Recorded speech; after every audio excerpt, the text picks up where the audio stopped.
ಜಾಲತಾಣಗಳಲ್ಲಿ ವಿಡಿಯೋ ಹರಿಬಿಟ್ಟ ವ್ಯಕ್ತಿಯ ವಿರುದ್ಧ ಕಂಪ್ಲೇಂಟ್ ದಾಖಲಾಗಿದೆ. ವಿಡಿಯೋ ಅಪ್ಲೋಡ್ ಮಾಡಿದ ಪ್ರಜ್ವಲ್ ಅನ್ನೋ ವ್ಯಕ್ತಿ, ಪ್ರಜ್ವಲ್ ಅಲ್ಲ, ಇದು ಬೇರೆ ಪ್ರಜ್ವಲ್ ಅನ್ನೋ ವ್ಯಕ್ತಿ ಮೇಲೆ ಕೇಸ್ ದಾಖಲಾಗಿದೆ. ಕಳಸ ತಾಲೂಕಿನ ಸಂಸೆ ಮೂಲದ ಪ್ರಜ್ವಲ್ ವಿರುದ್ಧ ಕೇಸ್ ದಾಖಲಾಗಿದೆ. ಯಾತಕ್ಕೋಸ್ಕರ ಅಂತಂದ್ರೆ ಫೋಟೋ ವಿಡಿಯೋ ಅಪ್ಲೋಡ್ ಮಾಡಿದ್ದ ಪ್ರಜ್ವಲ್. ಕುದುರೆಮುಖ ಪೊಲೀಸ್ ಠಾಣೆಯಲ್ಲಿ ಪ್ರಕರಣ ದಾಖಲಾಗಿದೆ. ಚಿಕ್ಕಮಗಳೂರು ಜಿಲ್ಲೆಯ ಕಳಸ ತಾಲೂಕಿನ ಕುದುರೆಮುಖ ಠಾಣೆಯಲ್ಲಿ ಸೋಷಿಯಲ್ ಮೀಡಿಯಾದಲ್ಲಿ ಅಶ್ಲೀಲ ಫೋಟೋಗಳನ್ನು ಅಪ್ಲೋಡ್ ಮಾಡಿದ್ದರ ಹಿನ್ನೆಲೆಯಲ್ಲಿ ಪ್ರಜ್ವಲ್ ಎಂಬಾತನ ಮೇಲೆ ದೂರು ದಾಖಲಾಗಿದೆ. ಕಳಸ ತಾಲೂಕಿನ ಸಂಸೆ ಮೂಲದ ವ್ಯಕ್ತಿ ಈತ ಅಂತ ಹೇಳಲಾಗಿದೆ. ಸೋಷಿಯಲ್ ಮೀಡಿಯಾದಲ್ಲಿ ಅಶ್ಲೀಲ ಫೋಟೋಗಳು ಹರಿದಾಡ್ತಾ ಇದ್ದಂಥದ್ದು.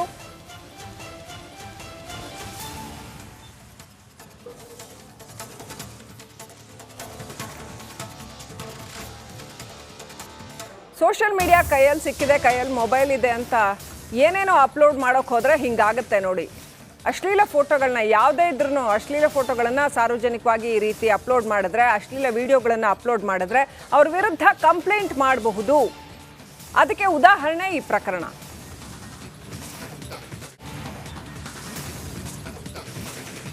ಅಪ್ಡೇಟ್ ಪಡ್ಕೊಳ್ಳೋಣ. ಚೇತನ್ ಪದ್ಮಶಾಲಿ ಪ್ರತಿನಿಧಿ ಕನೆಕ್ಟ್ ಆಗಿದ್ದಾರೆ. ಚೇತನ್, ಒಂದ್ ಕಡೆ ರಾಜ್ಯಾದ್ಯಂತ ಪ್ರಜ್ವಲ್ ಪೆನ್ ಡ್ರೈವ್ ಪ್ರಕರಣ ಅಷ್ಟು ದೊಡ್ಡದಾಗಿ ಸದ್ದು ಮಾಡ್ತಾ ಇದೆ, ಮತ್ತೊಂದು ಕಡೆ ಇಲ್ಲಿ ಒಂದು ಕಂಪ್ಲೇಂಟ್ ಆಗಿದೆ ಅಶ್ಲೀಲ ಫೋಟೋ ವಿಡಿಯೋಗಳನ್ನ ಅಪ್ಲೋಡ್ ಮಾಡಿರೋದಕ್ಕೆ ಅಂತ.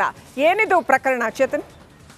ಶ್ರೀಲಕ್ಷ್ಮಿ, ಏನು ಪ್ರಜ್ವಲ್ ರೇವಣ್ಣ ಪ್ರಕರಣ ಇದೆ ಅದಕ್ಕೂ ಇದಕ್ಕೂ ಯಾವುದೇ ರೀತಿ ಸಂಬಂಧ ಇರಲ್ಲ. ಇದು ಪ್ರತ್ಯೇಕ ಪ್ರಕರಣ. ಈತ ಬೆಂಗಳೂರಿನ ಕೆಲವರಿಗೆ ಫೋನ್ ಮಾಡ್ಕೊಂಡು ಆತ ಕೆಲವೊಂದು ಫೋಟೋಗಳನ್ನ ಹಂಚ್ಕೊಂಡಿದ್ದ ಅನ್ನೋಂಥ ಮಾಹಿತಿ ಇರುವಂತದ್ದು.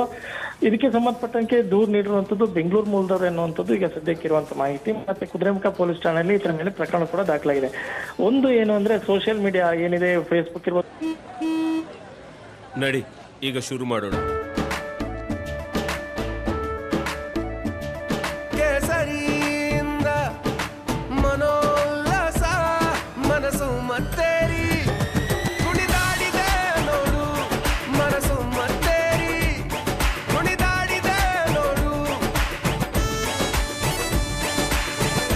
ಕ್ಷಣ ಕ್ಷಣವೂ ಆಚರಿಸಿ ಕೇಸರಿ ಹಬ್ಬ. ವಿಮಲ್ ಬಾಯಲ್ಲಿ ಹೇಳಿ ಕೇಸರಿ. ಇನ್ಸ್ಟಾಗ್ರಾಮ್ ಇರ್ಬೋದು, ಟೆಲಿಗ್ರಾಮ್, ಈ ರೀತಿಯಲ್ಲಿ ಈತ ಒಂದು ಅಡ್ಮಿನ್ ಕೂಡ ಆಗಿರ್ತಾನೆ. ಅಡ್ಮಿನ್ ಆದಂತ ಈತ ಏನು ಪ್ರಜ್ವಲ್ ಸಂಸ್ಥೆ ಮೂಲದವನು, ಅವನು ಕಳಸ ತಾಲೂಕಿನವನು. ಅವನು ಈ ಒಂದು ಸೋಷಿಯಲ್ ಮೀಡಿಯಾಗಳಲ್ಲಿ ಅಶ್ಲೀಲ ಫೋಟೋಗಳನ್ನ ಅಪ್ಲೋಡ್ ಮಾಡಿರ್ತಾನೆ.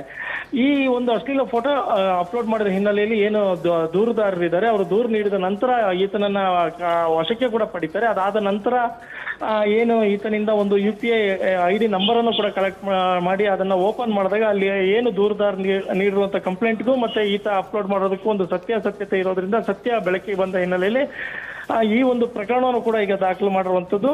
ಈ ಪ್ರಕರಣದಲ್ಲಿ ಏನು ಅಡ್ಮಿನ್ ಏನಿದ್ದಾನೆ ಪ್ರಜ್ವಲ್, ಅವನ ಮೇಲೆ ಮಾತ್ರ ಒಂದು ಪ್ರಕರಣ ಕೂಡ ದಾಖಲಾಗಿರುವಂತದ್ದು. ಮತ್ತೆ ಇಲ್ಲಿ ಅದೇ ರೀತಿ ಕಂಪ್ಲೇಂಟ್ ದಾರರು ಯಾರು ಅನ್ನೋದು ಕೂಡ ಇನ್ನು ಸದ್ಯಕ್ಕೆ ತೋರಿಸಿಲ್ಲ FIR ನಲ್ಲಿ. Srilakshmi, okay, thank you Chetan ಡೀಟೇಲ್ಸ್ಗಾಗಿ.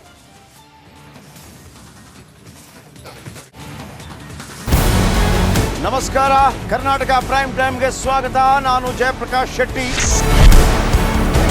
ಇಡೀ ಕರ್ನಾಡು ಇವತ್ತು ರೆಬೆಲ್ ಆಗಿ ನಿಂತಿದೆ.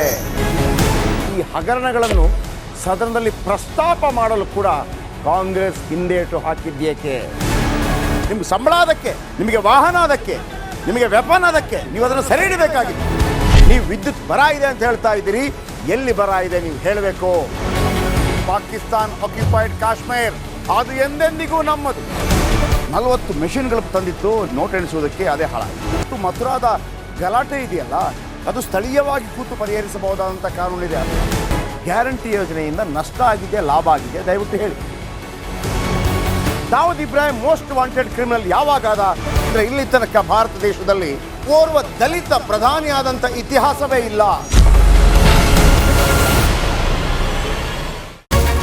ರಿಪಬ್ಲಿಕ್ ವರ್ಲ್ಡ್ ಆಪ್ ಇದು ಕೇವಲ ಅಪ್ಲಿಕೇಶನ್ ಅಲ್ಲ, ಸಮಗ್ರ ಸುದ್ದಿಗಳ ಸಂಪರ್ಕ ಮಾರ್ಗಕ್ಕೆ ಕ್ರಾಂತಿಕಾರಿ ಬದಲಾವಣೆ. ರಿಪಬ್ಲಿಕ್ ವರ್ಲ್ಡ್ ಆಪ್ ಕೇವಲ ಸುದ್ದಿ ಅಪ್ಲಿಕೇಶನ್ ಅನ್ನ ಪರಿಚಯ ಮಾಡ್ತಾ ಇಲ್ಲ, ಬದಲಾಗಿ ಡಿಜಿಟಲ್ ಸುದ್ದಿ ಬಳಕೆಯ ಹೊಸ ಯುಗಕ್ಕೆ ನಾಂದಿ ಹಾಡ್ತಾ ಇದೆ. ಇದೊಂದು ಬ್ರೇಕಿಂಗ್ ನ್ಯೂಸ್, ಪ್ರಭಾವಶಾಲಿ ಕಾರ್ಯಕ್ರಮಗಳಿಗೆ ಗಟ್ಟಿಯಾದ ವೇದಿಕೆ. ರಿಪಬ್ಲಿಕ್ ವರ್ಲ್ಡ್ ಅಪ್ಲಿಕೇಶನ್ ಈಗ ಲೈವ್ ಆಗಿದೆ.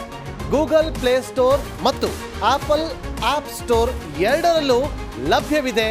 ಈಗಲೇ ಡೌನ್ಲೋಡ್ ಮಾಡಿ.